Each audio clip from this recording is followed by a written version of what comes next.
అలాగే వెంచేసిన స్టేజిపై ఉన్న అందరి పెద్దలకి, నాయకులకి, ముందున్న అక్కా చెల్లెళ్ళకి, అన్న తమ్ములకి అందరికీ ముందుగా దీక్షా దివస్ సందర్భంగా శుభాకాంక్షలు అందరికీ. జై తెలంగాణ. తెలంగాణ రాష్ట్రం ఏర్పడక ముందు కూడా అనేక రాష్ట్రాలు ఏర్పడ్డాయి. ఉత్తరాంచల్ కావచ్చు, అలాగే జార్ఖండ్ కావచ్చు. అప్పుడప్పుడు ఎటువంటి ఉద్యమాలు నడవలేదు. సాధించి కొట్లాడి పోరాడి అనేక మంది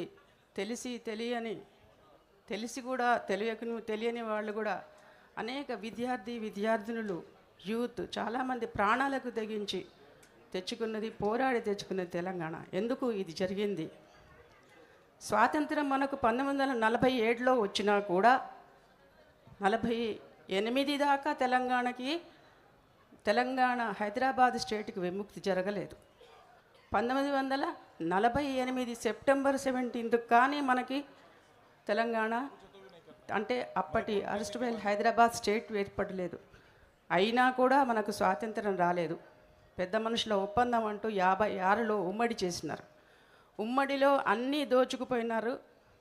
మన ఇంటికి వచ్చి అంటే ఇటు రమ్మంటే ఇల్లంతా నాదే అన్నట్టుగా నిధులు కావచ్చు, నియామకాలు కావచ్చు, అనేక విషయాల్లో మనం డిప్రైవ్ చేయబడినాం మన ఉమ్మడి రాష్ట్రంలో. 56 నుంచి తర్వాత 69లో మాకందరికీ బాగా తెలుసు. అప్పుడప్పుడే మేము కాలేజీల్లో జాయిన్ అవుతున్న విద్యార్థులం. దాదాపు 1 సంవత్సరం చదువు 2 సంవత్సరాలు చదువుకున్నాం ఆ సంవత్సరం. Because of this agitations. అతిరథ మహారాజులు, గొప్ప గొప్ప వాళ్ళు కూడా ఈ ఉమ్మడి రాష్ట్రంలో ఉన్న తెలుగు వాళ్ళ ప్రభావానికి, వాళ్ళ నేచర్కి మనం తొక్కబడిన అన్ని విధాల మనను అణచివేసి మళ్ళీ అది నీళ్లు కార్చిండు ఆ ఉద్యమాన్ని. ఆ తర్వాత 2001లో ఒక్కరే అప్పుడు తెలంగాణ అంటేనే అసలు ఇంకా చంపేస్తారేమో అన్నంత భయం.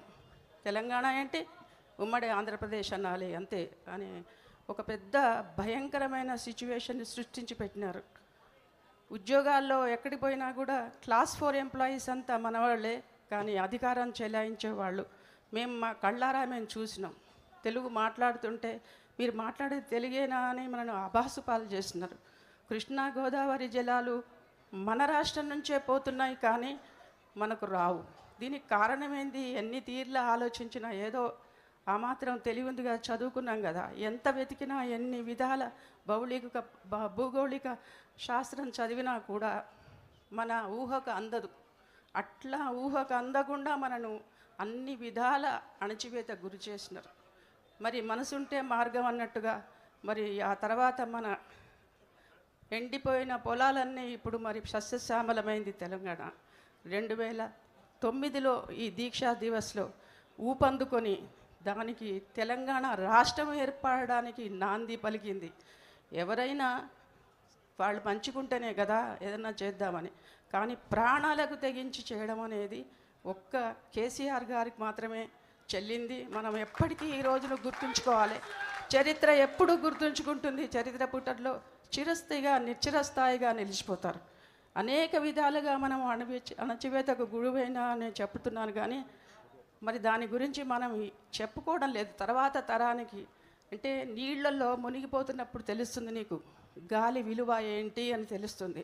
నీళ్లలో మనకు శ్వాస ఆడకుండా గాలి లేకుంటే అప్పుడు మనకు శ్వాస గురించి మనకు తెలుస్తుంది అన్నట్టుగా అప్పుడు అన్నీ మేము చూసినాం కనుక ఈ స్వాతంత్రం ఎక్కువ గొప్పది మాకు తెలుసు.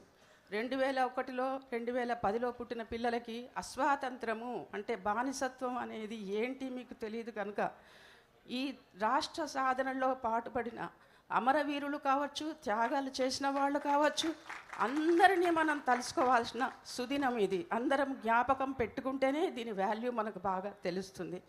బంగారు తెలంగాణ తెచ్చుకున్నాం, ఇప్పుడు మళ్ళీ చూస్తూనే ఉన్నాం కదా ఏమవుతుందో. డామినేషన్స్ తెలుస్తూనే ఉన్నాయి. మన ప్లేస్లో రకరకాల పెద్ద పెద్ద గొప్ప గొప్ప ప్రోగ్రామ్స్ చేస్తున్నారు మళ్ళీ మనను అట్రాక్ట్ చేయడానికి, మళ్ళీ వక్రమార్గం పట్టించడానికి. ఇలా చీడబట్టకుండా ఈ పంటను బంగారు రాష్ట్రాన్ని కాపాడుకోవాల్సిన అవసరం మనందరి మీద ఉంది. ఎటువంటి చీడపీడ లేకుండా మనం కాపాడుకోవాల్సిన అవసరం మనందరి బాధ్యత. దీన్ని తర్వాత తరానికి చెప్పాల్సిన అవసరం కూడా మనందరి మీద బాధ్యత ఉంది.